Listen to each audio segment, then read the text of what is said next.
Hi guys, Ian here, and I'm back with another video.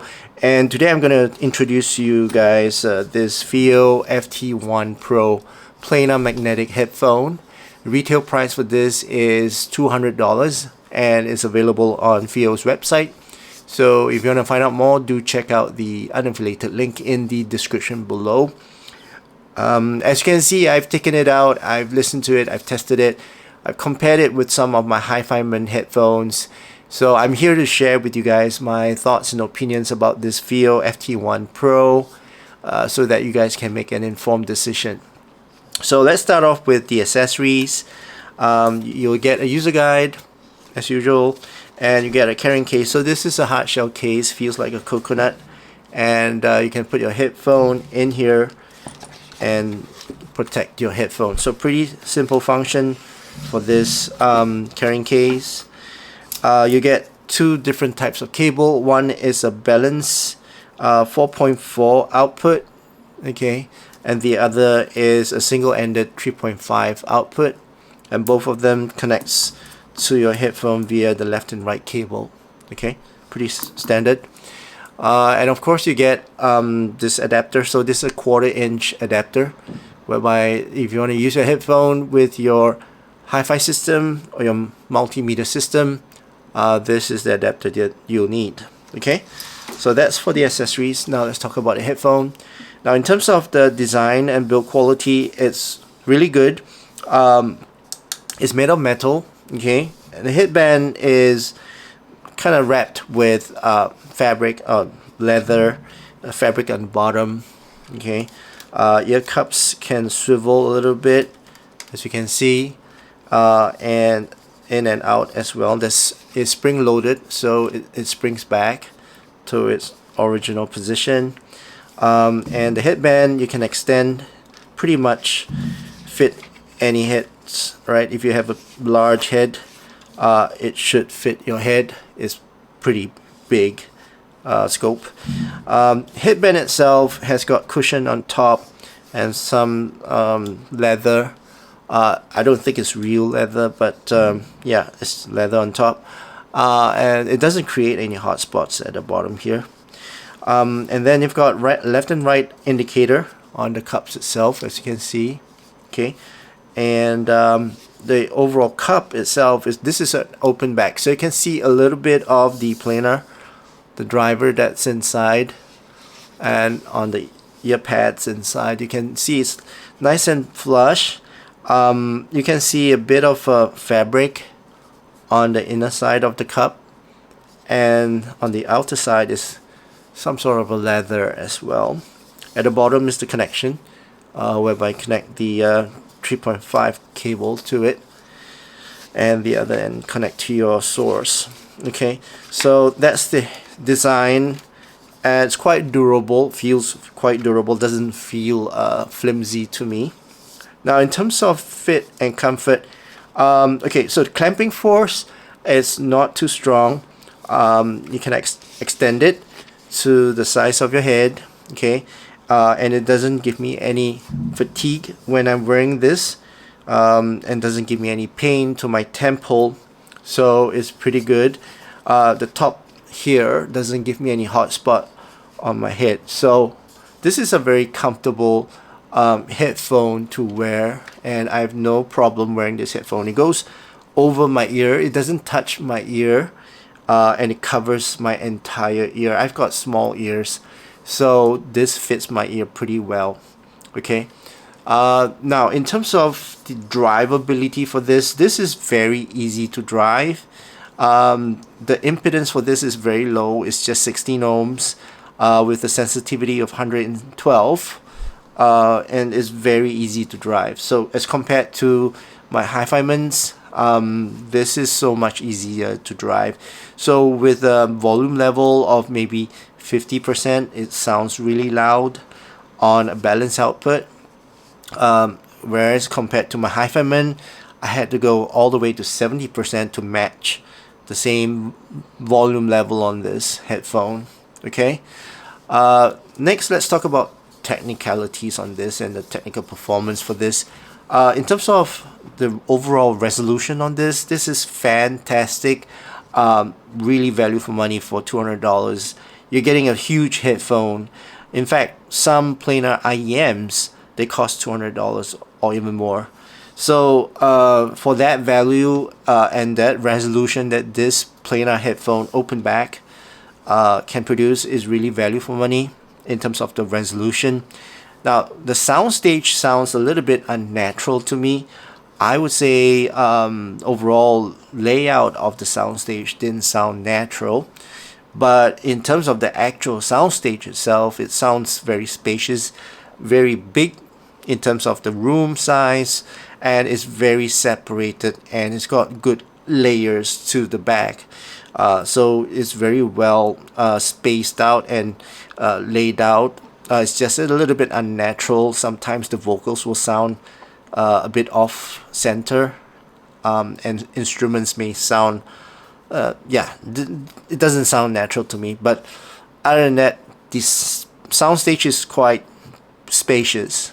Okay, the detail retrieve on this is all right. I wouldn't say this is a reference type of tuning, so the details that I retrieve, the clarity of it is there. It's just that whether it's it stands out or not. So based on this tuning, it doesn't really stand out because it's kind of impeded by the sub bass. Okay, I'll talk about the sub bass a little bit more later. So in terms of the overall details, is all right. Clarity is there. Okay, now let's talk about the tone and timbre for this.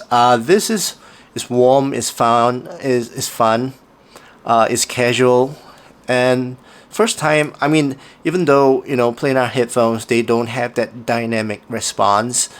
When I listen to my track, this does give me that warm feel overall in the tracks that I listen to. It's kind of heavy in the note as well. So yeah, pretty good. It doesn't give me that dynamic response, the vibration or that reverberation, but it's still very fun to listen to due to its warm and fun nature and the matured nature. So that's for the tone and timbre. Now in terms of sound signature, let me just clear this away and then I'll just show you my graph on the side. So I'm going to post my graph somewhere here, and as you can see, this is pretty I wouldn't say neutral. It's kind of odd in terms of the overall tuning, but it's kind of satisfying as well. So when I listen to it, the sub bass is very extended and it's got a good amount of rumble and it's very prominent and it stands out to me, and a very textured type of sub bass as well, very weighty type of sub bass, and the mid bass is also very present. The punch is there, the slam is very hard, impact is and can be felt as well. So I would say it's a pretty elevated type of bass shelf. Doesn't give me a brain massage, but it's almost there, for the overall bass shelf. If you look at the graph, as for the mids, sounds very warm and very smooth as well. Overall, instruments sound a little bit recessed because of the bass. Vocal sounds really nice and warm as well, especially male vocals. This sounds really good on this FT1 Pro. And yeah, I really enjoyed the mids on this. It's not as forward as my hi-fi mids, but it's kind of warm to me. Okay, now in terms of treble, especially the peanut gain to the treble, it's quite harsh and overall a pretty intense type of peanut gain to the treble. The energy is there, it sparkles. At times it's a little bit sibilant as well, and kind of bright. So when I listen to my tracks, it's a little bit fatiguing on this headphone, but I do enjoy the energy of it and the overall intensity of it as well. So It depends on your preference. If you are tolerable to treble, then this is actually pretty alright, because it's not exactly intolerable. I can listen to my tracks for a certain period of time, not a very long period of time, but it's pretty okay and tolerable. Okay, and the treble, well, it does trail off quite naturally. The extension is pretty good. Yeah, so I don't have any complaints about the tail end of the treble. Alright, so that's the overall graph of this FT1 Pro. I would say this is actually pretty good overall as a package for $200. The sound is actually pretty forgivable, especially for the bass. I love the bass on this. The sub bass is very extended. The mids is recessed. It's just that the treble is a little bit too, I would say, harsh.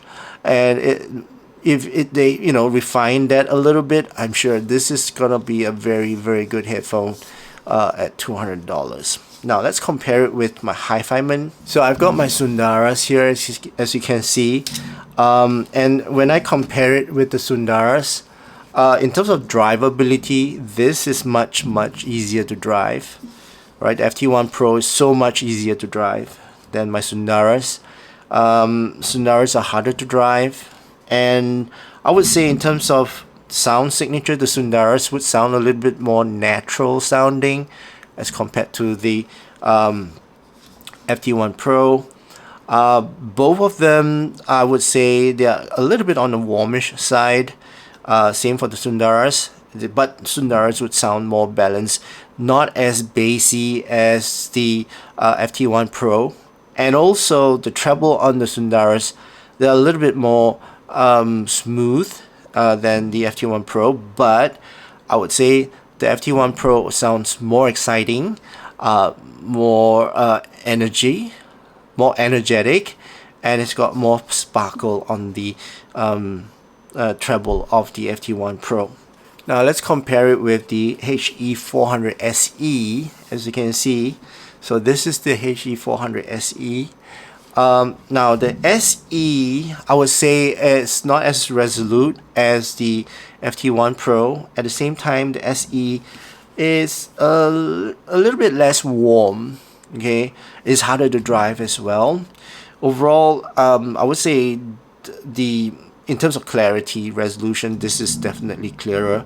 The bass is also much more forward and much more exciting and much more fun on the FT1 Pro as compared to the HE400 SE.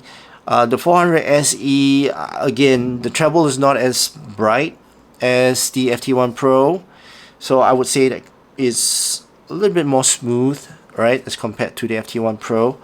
And overall listening session on this, I would say, is more balanced as well, not as bright and exciting as the FT1 Pro. But overall, I would still say, FT1 Pro, in terms of overall resolution and overall listening experience, would sound better than the HE400 SE. Okay, so that's my comparison for that.